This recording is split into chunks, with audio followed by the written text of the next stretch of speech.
Welcome to CSC Service. Sebelum kalian mulai ibadah, ada beberapa pengumuman yang kalian perlu ketahui. Yang pertama, bagi kalian belum join Cool, kalian bisa menghubungi kontak yang ada di layar kalian. When you move, there's a freedom from your hips up to your eyes. Bagi kalian yang rindu untuk memberikan persembahan, perpuluhan, dan diakonia, kalian bisa melihat nomor rekening yang tertera di layar Anda. Got the glow of the sunset. You got the rush of the ocean waves. See you at the service and God bless you. You make it feel like summer again. Again.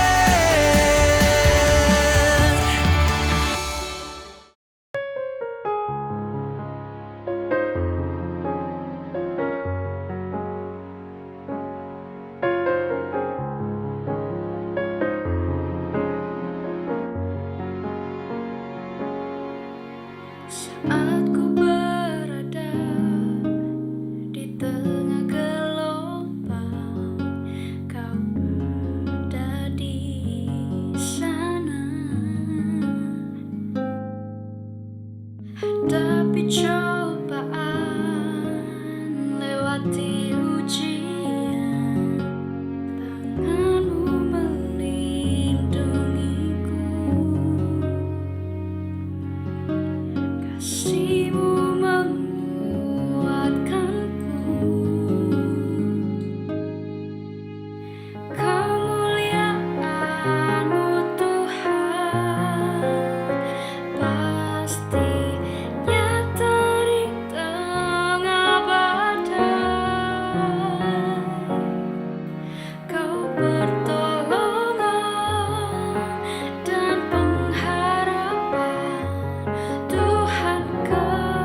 Shalom semuanya.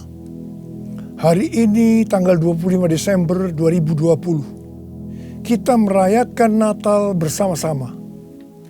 Saya akan mengajak saudara untuk membaca dari Yesaya pasal 9 ayat yang kelima. Mari kita baca. Sebab seorang anak telah lahir untuk kita. Seorang putra telah diberikan untuk kita. Lambang pemerintahan ada di atas bahunya. Dan namanya disebutkan orang Penasehat Ajaib, Allah yang perkasa, Bapa yang kekal, Raja Damai. Ayat ini menubuatkan kelahiran Yesus Sang Mesias. Tema Natal untuk tahun 2020 adalah lahirnya Yesus Sang Mesias. Kisah Para Rasul 4 ayat 12 berkata bahwa keselamatan tidak ada di dalam siapapun juga selain di dalam Dia.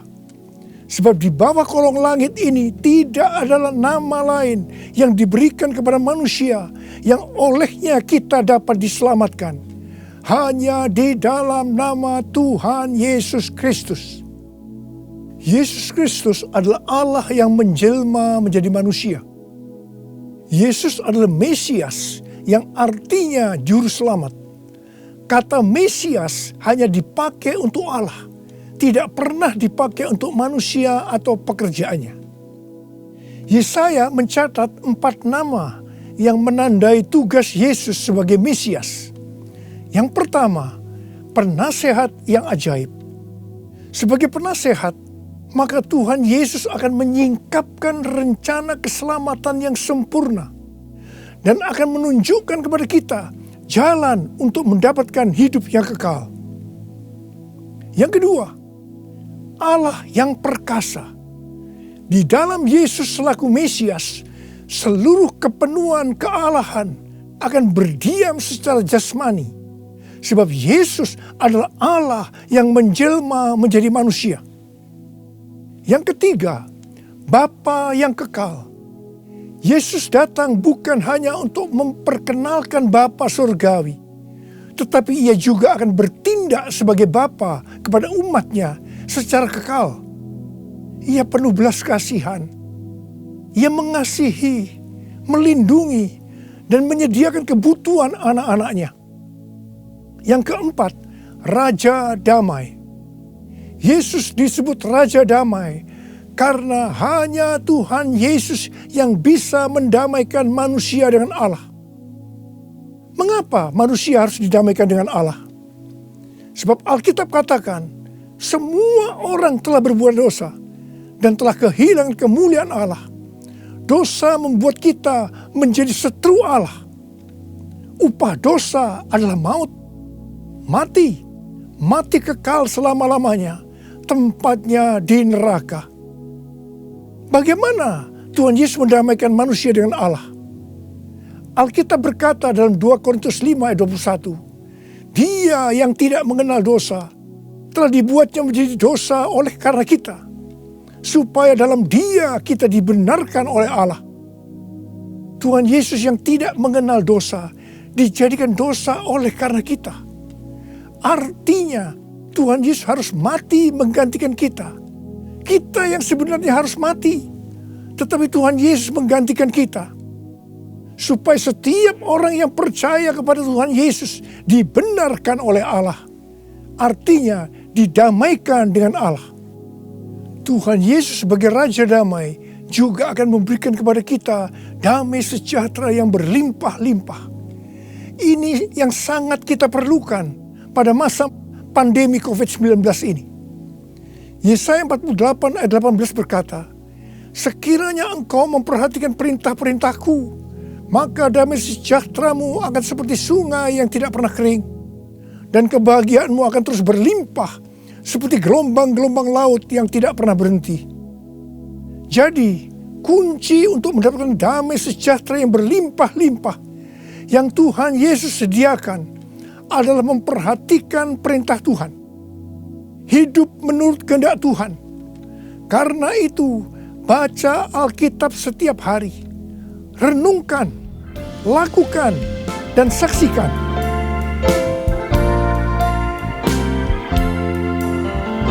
Yesus telah lahir ke dalam dunia ini. Lambang pemerintahan berada di bahunya. Namanya Penasehat Ajaib, Allah yang perkasa, Bapa yang kekal, Raja damai. Semua manusia pujilah dan sembah Dia, glory bagi Dia. Haleluya, amin. Haleluya, amin. Haleluya, amin.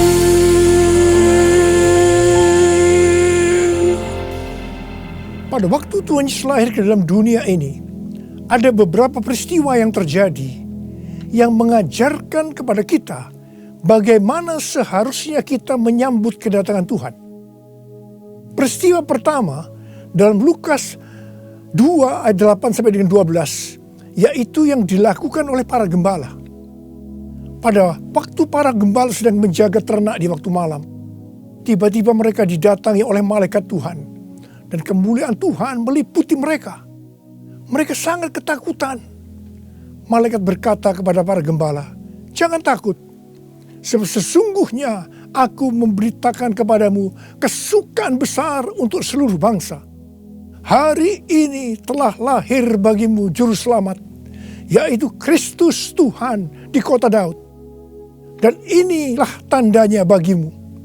Kamu akan menjumpai seorang bayi dibungkus dengan lampin dan terbaring di dalam palungan." Mereka tidak mengerti apa yang dikatakan oleh malaikat tadi. Tetapi mereka taat, pergi ke Bethlehem di kota Daud untuk menjumpai Sang Mesias. Di sini kata kuncinya adalah ketaatan. Peristiwa kedua di dalam Lukas 2 ayat 13 dan 14, yaitu adanya nyanyian para malaikat dan banyak bala tentara surgawi yang memuji Allah. Kemuliaan bagi Allah di tempat yang maha tinggi, dan damai sejahtera di bumi di antara manusia yang berkenan kepadanya. Di sini kata kuncinya adalah doa, pujian, penyembahan bersama-sama dalam unity siang dan malam.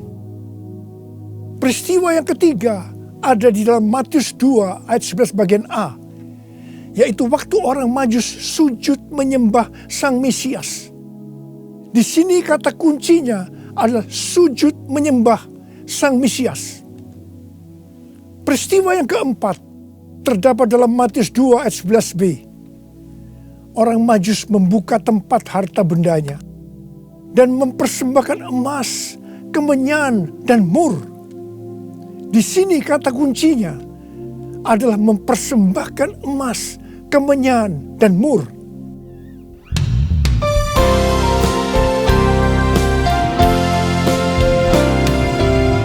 Kemuliaan bagi Allah di tempat yang maha tinggi, damai sejahtera di bumi di antara semua umat manusia yang berkenan padanya, yang berkenan padanya.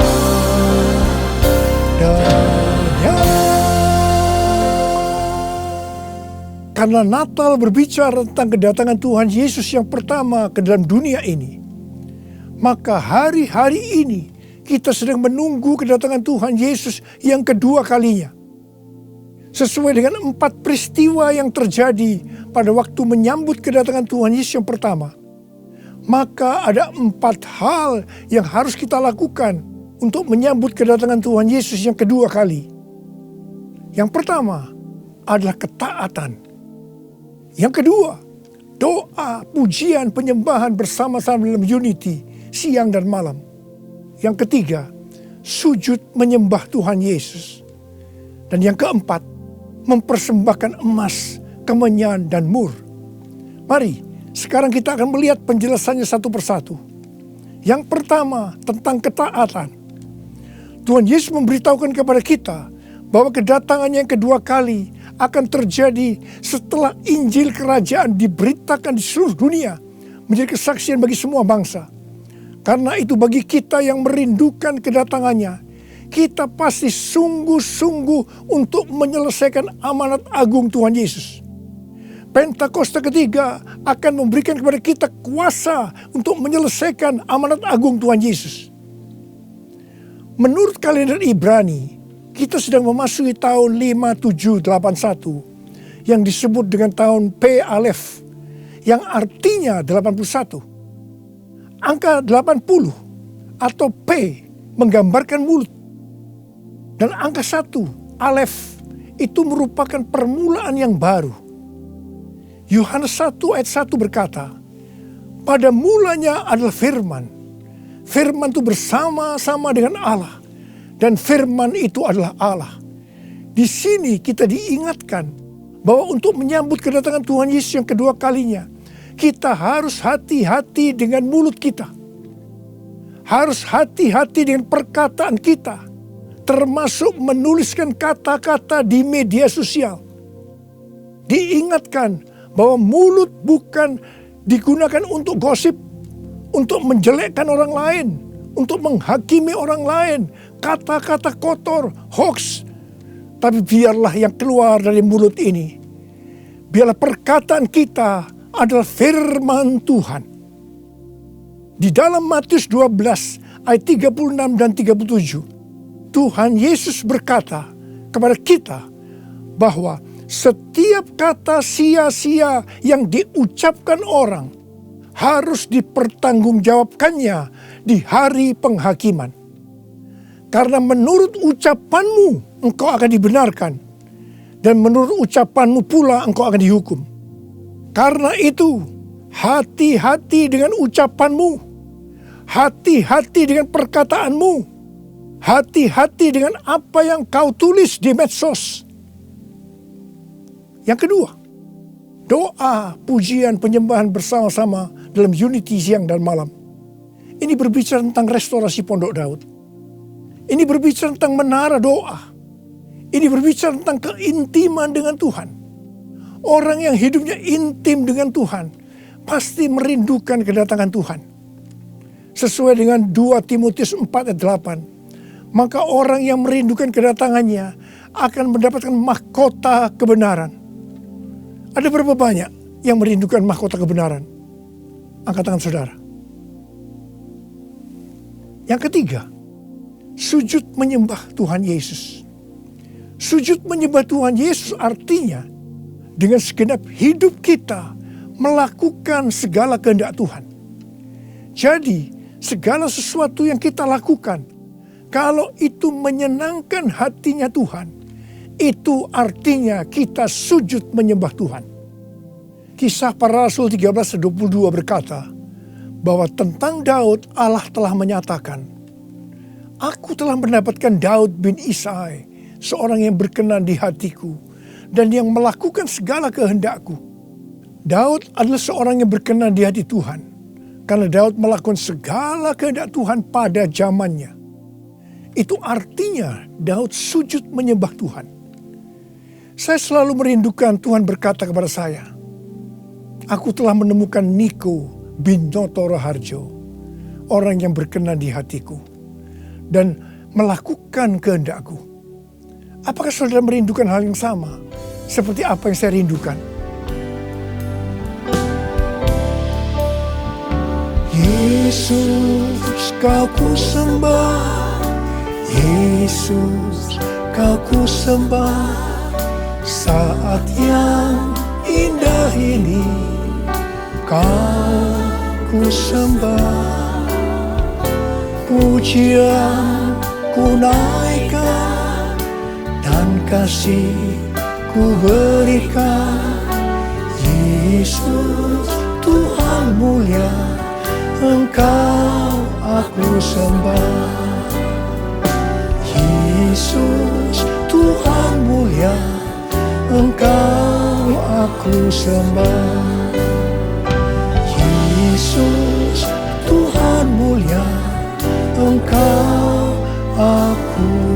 sembah. Uriala basyana la bala bala. Uriala bala bala bala. Uri di dana bala. Uriala bala bala bala bala bala. Uri di dana la la la la bala bala bala bala. Uri di bishikara la bala bala. Ora la la bala bala bala bala. Uri la la bala bala bala. Uri di bala bala bala bala. Yang keempat, mempersembahkan emas, kemenyan, dan mur. Sesuai dengan apa yang dituliskan dalam Alkitab, maka kita akan berbicara dalam arti secara rohani. Emas berbicara tentang kekudusan atau kemurnian. Sikap, tindakan, dan ucapan kita harus kudus. Sebab tanpa kekudusan tidak ada seorang pun akan melihat Tuhan. Di dalam 2 Petrus 3 ayat 10 sampai 14 tertulis, tetapi hari Tuhan akan tiba seperti pencuri. Pada hari itu langit akan lenyap dengan gemuruh yang dahsyat, dan unsur-unsur dunia akan hangus dalam nyala api, dan bumi dan segala yang ada di atasnya akan hilang lenyap.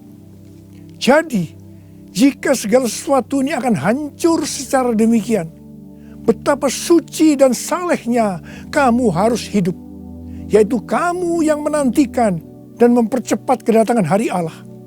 Pada hari itu langit akan binasa dalam api, dan unsur-unsur dunia akan hancur karena nyalanya. Tetapi sesuai dengan janjinya, kita menantikan langit yang baru dan bumi yang baru, di mana terdapat kebenaran. Sebab itu saudara-saudaraku yang kekasih, sambil menantikan semuanya ini, kamu harus berusaha supaya kamu kedapatan tak bercacat dan tak bernoda di hadapannya dalam perdamaian dengan Dia. Emas biasanya dikaitkan dengan kekayaan, kesuksesan, dan kekuasaan.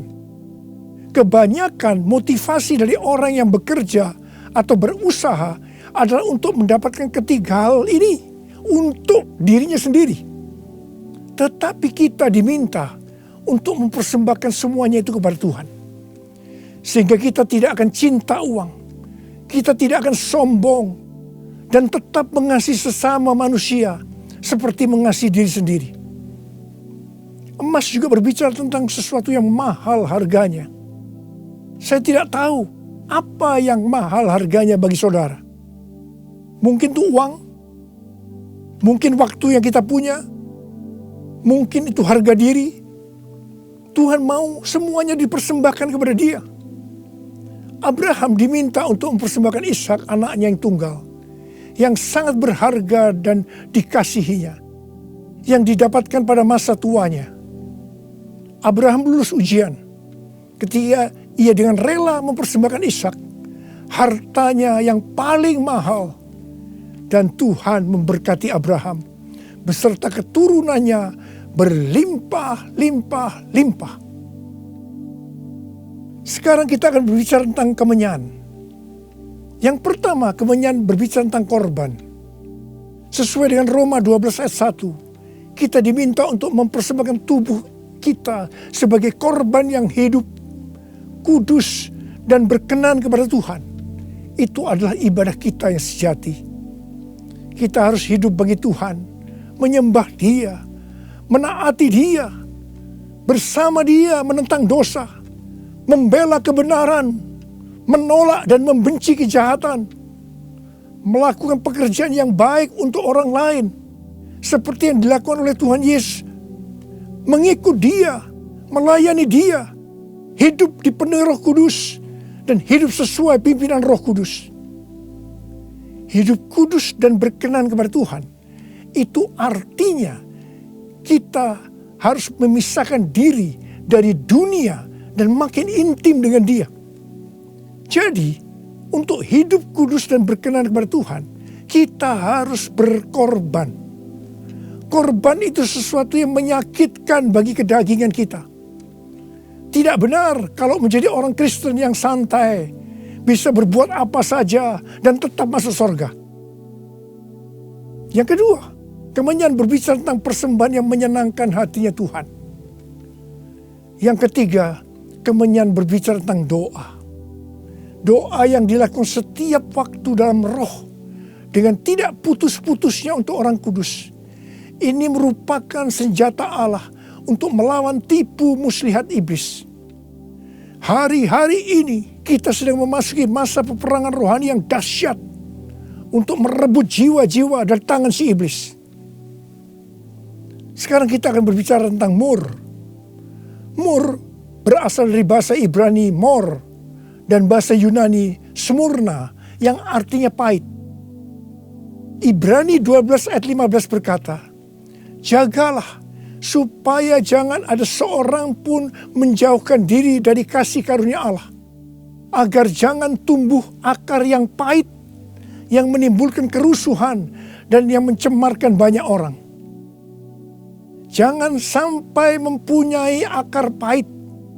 Ingat Amsal 4 ayat 23 yang berkata, jagalah hatimu dengan segala kewaspadaan, karena dari situlah terpancar kehidupan.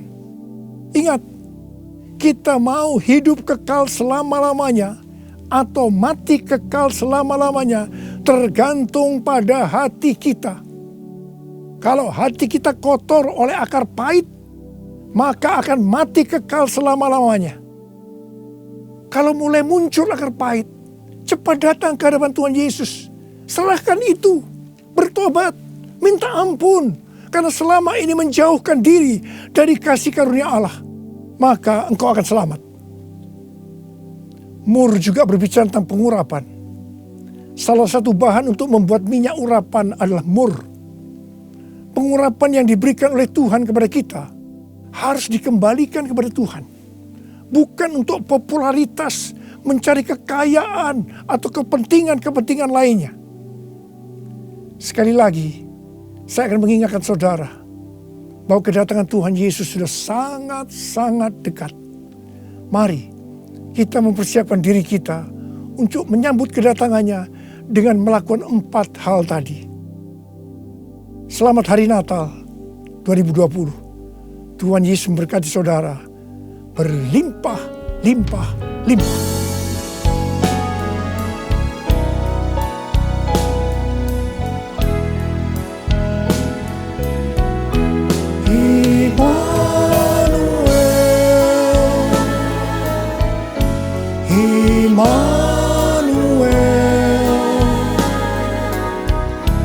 Namanya disebut Immanuel, Allah serta dalam kita. Namanya disebut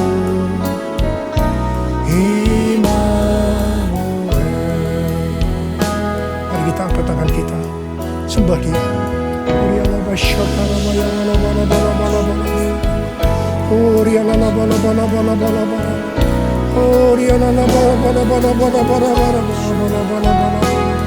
Oh Jesus, oh Tuhan Yesus, Tuhan Yesus, Tuhan Yesus, Tuhan Yesus, Tuhan Yesus, terima kasih ya Tuhan. Oh Rabbasharalabalabala, Engkau menyertai kami sampai dengan akhir tahun ini Tuhan. Engkau menyertai kami ya Tuhan. Kalau kami ada sebagaimana kami ada saat ini, semua karena kemurahan Tuhan, karena Engkau menyertai kami. Oh Tuhan, terima kasih, terima kasih. Hamba berdoa Tuhan, hamba berdoa untuk anak-anakmu sebentar lagi akan memasuki tahun yang baru. Berkat-Mu melimpah buat mereka ya Tuhan. Di tengah-tengah pandemi COVID-19 ini Tuhan, terima kasih yang berdoa tidak ada yang sakit ya Tuhan. Sembuh dalam nama Yesus, sembuh dalam nama Yesus, sembuh dalam nama Yesus. Tidak ada yang berkekurangan. Semua dicukupkan, malah berkelimpahan dalam hal yang baik. Oh Jesus, terima kasih Bapa. Terima kasih, Engkau yang beserta kami. Engkau adalah Immanuel, Allah yang beserta kami. Oh Jesus, Immanuel,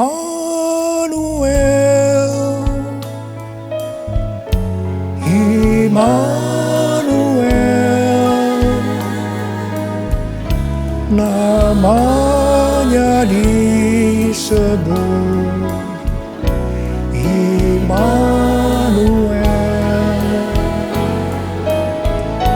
Allah serta dalam kita, namanya disebut Immanuel, namanya disebut Immanuel.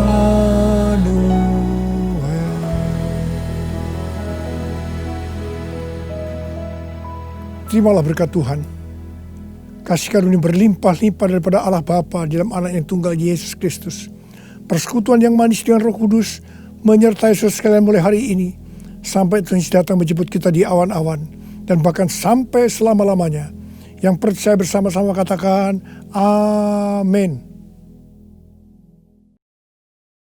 Thank you buat teman-teman yang udah nonton video ini ya, dan jangan lupa komen, like, dan subscribe. Terus cek juga di video kita yang lain, itu ada konten-konten yang lainnya yang semoga mungkin bisa bermanfaat buat teman-teman semua. Dadah!